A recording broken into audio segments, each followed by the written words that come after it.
আসসালামু আলাইকুম ওয়া রাহমাতুল্লাহি ওয়া বারাকাতুহু। ওয়া আলাইকুম আসসালাম ওয়া রাহমাতুল্লাহি ওয়া আমরা এতগুলো মানুষ নবীর মিলাদে আমি আপনাদেরকে সালাম দিয়েছি, আপনাদের জবাব নিতে কি কষ্ট হচ্ছে? আমি আবার দিচ্ছি, আপনারা জবান খুলে সালামের উত্তর দেন। আসসালামু আলাইকুম ওয়া রাহমাতুল্লাহি ওয়া বারাকাতুহু। ওয়া আলাইকুম আসসালাম ওয়া রাহমাতুল্লাহি ওয়া বারাকাতুহু। الصلاة والسلام عليك يا رسول الله، الصلاة والسلام عليك يا حبيب الله، الصلاة والسلام عليك يا شافع المذنبين، الصلاة والسلام عليك يا رحمة للعالمين. أعوذ بالله من الشيطان الرجيم، بسم الله الرحمن الرحيم. إن الله وملائكته يصلون على النبي يا أيها الذين آمنوا صلوا عليه وسلموا تسليما. اللهم صل على سيدنا مولانا محمد وعلى آل سيدنا مولانا محمد. اللهم صل على سيدنا مولانا محمد وعلى آل سيدنا مولانا محمد. سبحان الله الحمد لله لا إله إلا الله. سبحان الله الحمد لله لا إله إلا الله. سبحان الله الحمد لله لا إله إلا الله إلا الله محمد رسول الله সাল্লাল্লাহু আলাইহি ওয়া আলিহি ওয়াসাল্লাম।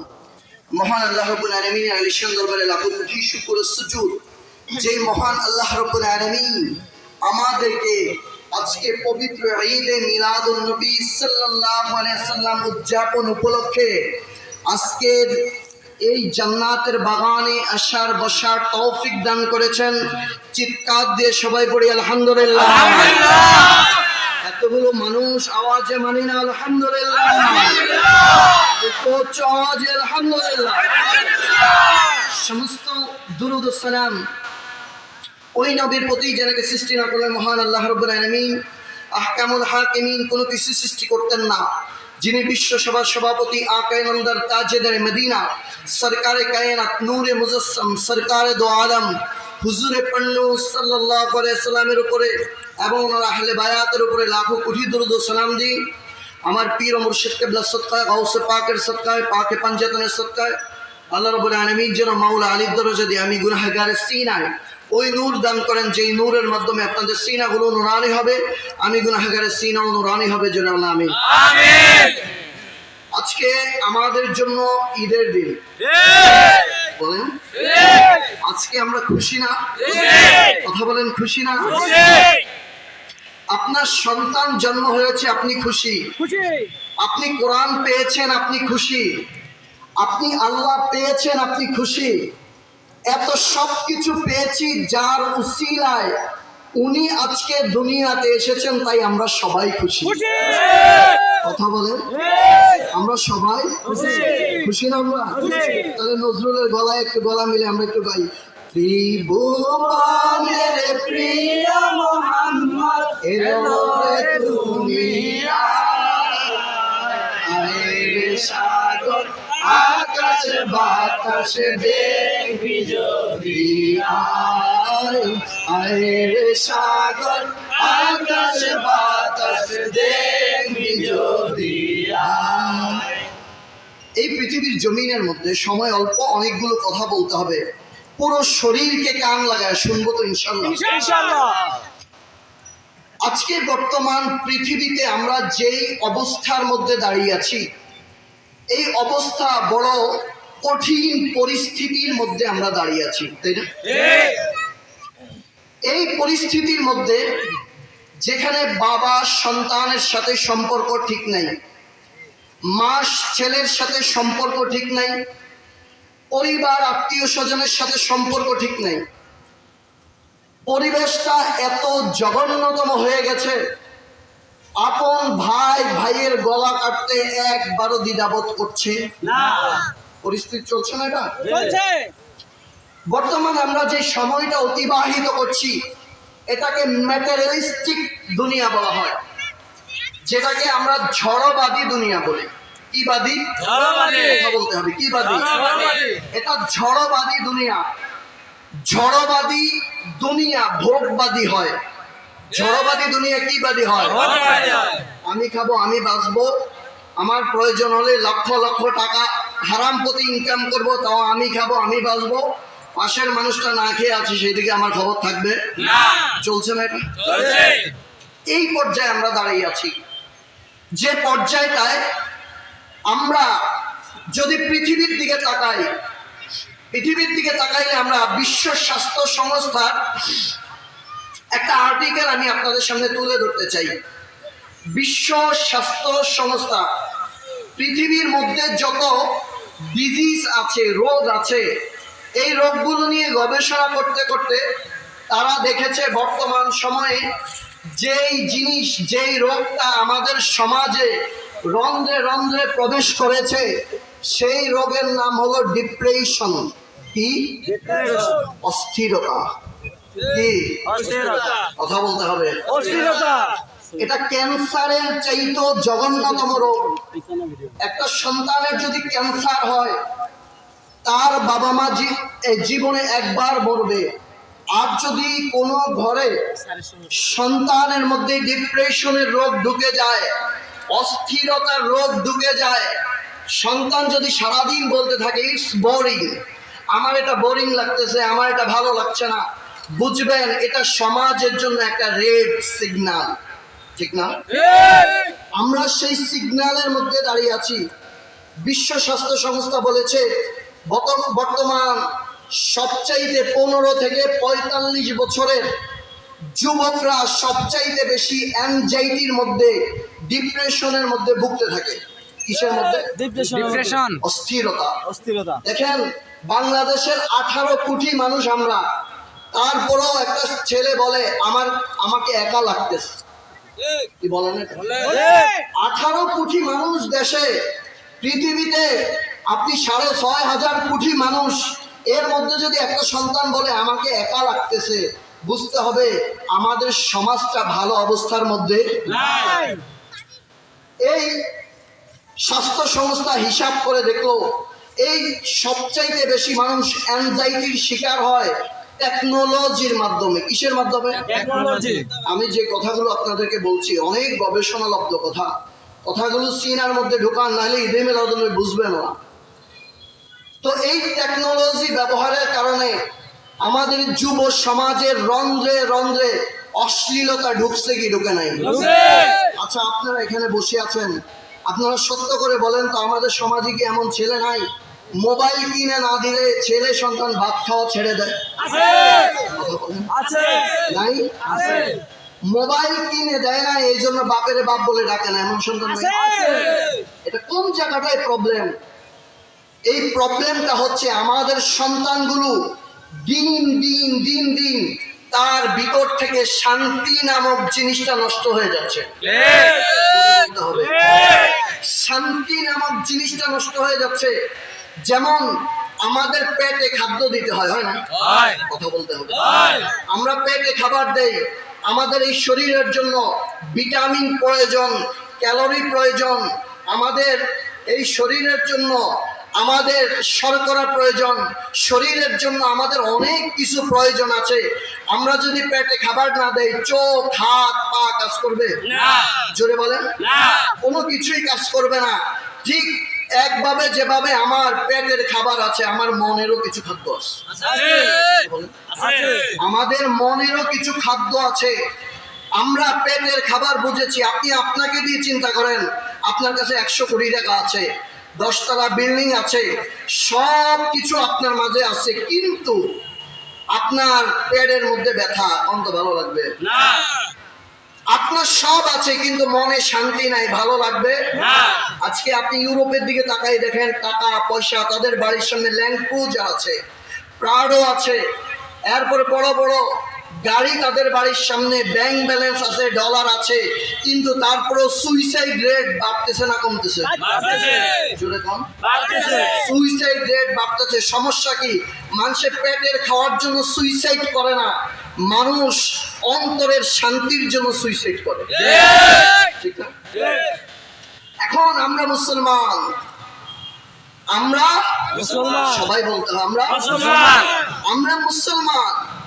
আমাদেরকে আল্লাহ রাব্বুল আলামিন যেভাবে পেটের খানাও দিয়েছেন, অন্তরের খানাও দিয়েছেন, এই অন্তরের খানার মধ্যে রয়েছে জিকরে এলাহি, তেলাওয়াতে কোরআন, ভালো কাজ, দান সদকা ইত্যাদি ইত্যাদি ভালো কাজ। এটা আমাদের অন্তরের খাদ্য। কিসের? অন্তরের খাদ্য। সবচাইতে অন্তরকে ফুলফিল ঠান্ডা রাখার সবচাইতে বড় খাদ্য হচ্ছে এশকে রাসূল। সুবহানাল্লাহ। আরো জোরে বলেন। সুবহানাল্লাহ। সবচাইতে বড় খাদ্য কি? এশকে রাসূল। আমার নবীর প্রেম। প্রেম ব্যতীত আপনি এই সমাজকে কন্ট্রোল করতে পারবেন না। আপনার কাছে পুলিশ থাকতে পারে, র্যাব থাকতে পারে, আপনি ওয়ার্ল্ডের মধ্যে ইউরোপ কান্ট্রির দিকে তাকায় দেখেন, তারা মদ না খাইলে তাদের ঘুম হয় না। আর আমাদের দিন দিন, আপনি ডাক্তারের দোকানে যেয়ে জিজ্ঞেস করেন, দিন দিন অ্যান্টি ডিপ্রেশনের ঔষধ বেড়ে গেছে।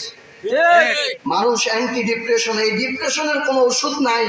কিছু সময়ের জন্য আপনাকে রিল্যাক্স করবে, ঘুম দিবে, কিন্তু মনে রাখবেন এই ডিপ্রেশন থেকে বাঁচার জন্য একমাত্র যেই জায়গা, সেটা হচ্ছে ঈদে মিলাদুন নবী সাল্লাল্লাহু আলাইহি ওয়াসাল্লাম। আলো জোরে বলেন সুবহানাল্লাহ। আমার নবী প্রেম, এটা আপনার দিলকে ঠান্ডা করে দিতে পারে, আপনাকে রিল্যাক্স করে দিতে পারে। আমার আল্লাহ, আমার আল্লাহ, আমার আল্লাহ এত বড় রহমান হওয়ার পরেও, রহিম হওয়ার পরেও আল্লাহ রাব্বুল আলামিন আমাদেরকে এই পৃথিবীর মানুষের জন্য একটা রহমত দিয়েছেন। সেই রহমতের নাম হচ্ছে রাহমাতাল লিল আলামিন। জোরে বলেন রাহমাতাল লিল আলামিন। একটা রহমত আমাদেরকে দিয়েছেন, তার নাম হচ্ছে কি? রাহমাতাল লিল আলামিন। আলামিন। নবী দিয়েছেন আমাদেরকে, এই নবী আল্লাহ আমাদেরকে দিয়েছেন, আর নবী আমাদেরকে আল্লাহ চিনিয়েছেন। সুবহানাল্লাহ। নবী আমাদেরকে কি চিনাইছে? আল্লাহ। কোরআন। আপনারা কেউ বলতে পারবেন কোরআন অবতীর্ণ হইতে আমরা দেখছি কেউ? না। আল্লাহরে কেউ দেখছেন? না। মেনেছি কার মাধ্যমে? নবীর মাধ্যমে। কার মাধ্যমে? নবীর মাধ্যমে। ওই নবী দুনিয়ার জমিনে 12 রবিউল আউয়ালে তাশরীফ এনেছে, বলি সুবহানাল্লাহ। সুবহানাল্লাহ।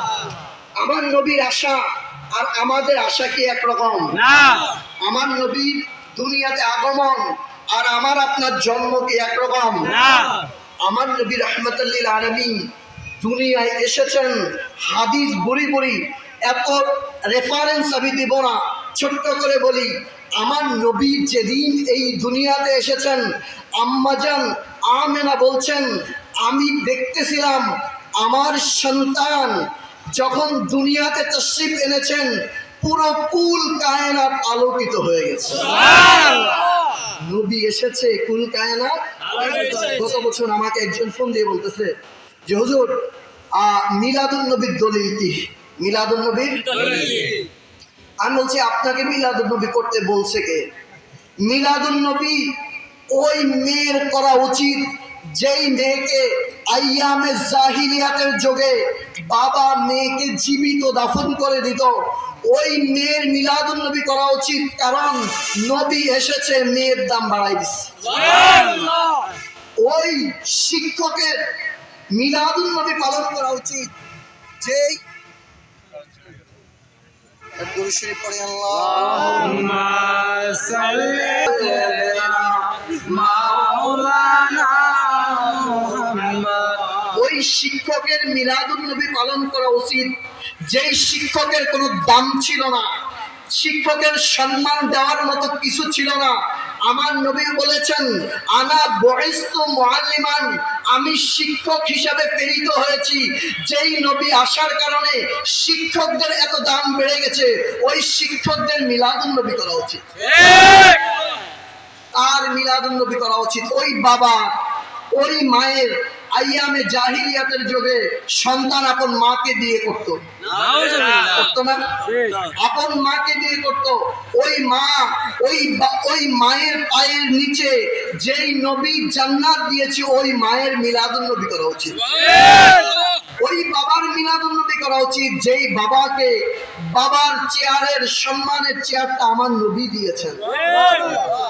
মিলাদুন নবী আপনাকে করতে কে বলেছে? উনি আমাকে বলতেছে হুজুর আমার বোঝা হয়ে গেছে, এখন থেকে প্রতি বছর করবো। নবী যদি না আসতো এগুলো হইতো কিছু? নবী দুনিয়ায় এসেছেন, এটা আমাদের জন্য খুশি না? হযরত সালমান ফারসি ওনার ঘটনা বলে আমি আমার আলোচনা শেষ করছি। আমরা তো নবীর জন্য কোনো অপেক্ষা করি নাই। হযরত সালমান ফারসি, এইটা হায়াতে সাহাবার মধ্যে হাদিসটা এসেছে। হযরত সালমান ফারসি রাদিয়াল্লাহু তাআলা উনি হকের তালাশ করতে করতে এক পাদ্রীর কাছে গেলেন। দীর্ঘদিন পাদ্রীর খেদমত করেছেন। পাদ্রী বলেছেন আমার মৃত্যুর সময় হয়েছে, অমুক জায়গায় একটা পাদ্রী আছে, তুমি তার কাছে যাও, তার কাছে গেলে তুমি হকের সন্ধান পেয়ে যাবা। ও তার কাছে গিয়েছে, দীর্ঘদিন খেদমত করার পরে বলছে আমি মরার পরে তোমাকে যে পাঠাবো এমন কোনো লোক নাই, কিন্তু তোমার বড় সৌভাগ্য কিছুদিনের মধ্যে এই জমিনে রাহমাতুল লিল আলামিন আসবে। বলছে আমি পাবো কোথায় তাকে? ওই নবী হিজরত করে মদিনায় আসবে। ওই নবীকে চিনার মতো তিনটা লক্ষণ বর্ণনা করেন। এক, নবীকে হাদিয়া দিলে ফিরাবে না। দুই, আমার নবীকে সদকা দিলে নিবে না। তিন, আমার নবীর কাঁধ মোবারকের মাঝখানে নবুয়তের মোহর মোবারক আছে। হযরত সালমান ফারসি বলেন আমি যখন রওনা দিলাম, লোকজন আমাকে ধরে বিক্রি করেছে, ভাগ্য ভালো বিক্রি করেছে সোনার মদিনা। আরো জোরে সুবহানাল্লাহ। আমার সোনার মদিনা আমাকে বিক্রি করে দিয়েছে। যখন আমাকে বিক্রি করে দিয়েছে, বিক্রি করে দেওয়ার পরে আমি অপেক্ষা করছিলাম। অপেক্ষা করতে করতে হঠাৎ করে একদিন দেখলাম সমস্ত মানুষগুলো একরকম পাগল উম্মাদের মতো হয়ে গেছে। কেউ গাছে উঠে গেছে, কেউ দপ নিয়ে রাস্তায় বের হয়ে গেছে, ছোট ছেলে মেয়েরা আনন্দ করছে, চারদিকে খুশির জোয়ার চলতেছে। মনে হইল যে দুনিয়ার মধ্যে একটা খুশি এসেছে। আমি দৌড়াইলাম কি খুশি দেখার জন্য। দৌড়ে গিয়ে দেখলাম আমার নবী এসেছে। বলছে যখন নবী এসেছে আমি দৌড় দিয়ে এক মুঠ খেজুর সৎকার নিয়তে নবীর কাছে নিয়ে গেলাম। নবী এটা গ্রহণ করলেন না। ওই একটা লক্ষণ মিলে গেছে। কিছুদিন পরে আমি আবার গেলাম কিছু হাদিয়ার নিয়তে খেজুর নিয়ে। যখন আবার নিয়ে গেলাম, আমার নবী রাহমাতুল লিল আলামিন ফিরাইলেন না। তৃতীয় আরেকটা লক্ষণ বাকি আছে, দুই কাঁধের মাঝখানে নবুয়তের মোহর মোবারক। একদিন আমি ভাবছিলাম আমার বাগানে রাহমাতুল লিল আলামিন এসেছে, নবী এসেছে, আমার বাগানে নবী এসেছে। যখন নবী আমার বাগানে এসেছে, আমার নবীর কাঁধ মোবারকের উপরে চাদর মোবারক। মনে মনে ভাবছিলাম একটা জোরে বাতাস আসুক, বাতাস আসতে আসতে পিঠ থেকে চাদর মোবারক সরে যাবে, আর আমি নবীর নবুয়তের মোহর মোবারক দেখব। ভাবতে ভাবতে আমার দিলের কথা নবী বুঝে গেছেন। নবী ডাক দিয়ে বলছেন, এরে সালমান, ওই পাদ্রী যেই নবুয়তের মোহরের কথা বলেছে, তাকায়া দেখো তো আমার পিঠে ওই নবুয়তের মোহর আছে না নাই? জোরে। সাথে সাথে দেখেছে, কালেমা পড়েছে, মুসলমান হয়েছে। এত কষ্টের পরে আমরা কষ্ট করি নাই, তাই নবীকে চিনতে পারি নাই। বন্ধুরা আমার, তাই আমি আপনাদেরকে বলতে চাই, নবী এসেছে, আমরা খুশি হয়েছি না? জোরে বলেন আমরা খুশি না? সবাই হাত তুলে নেন।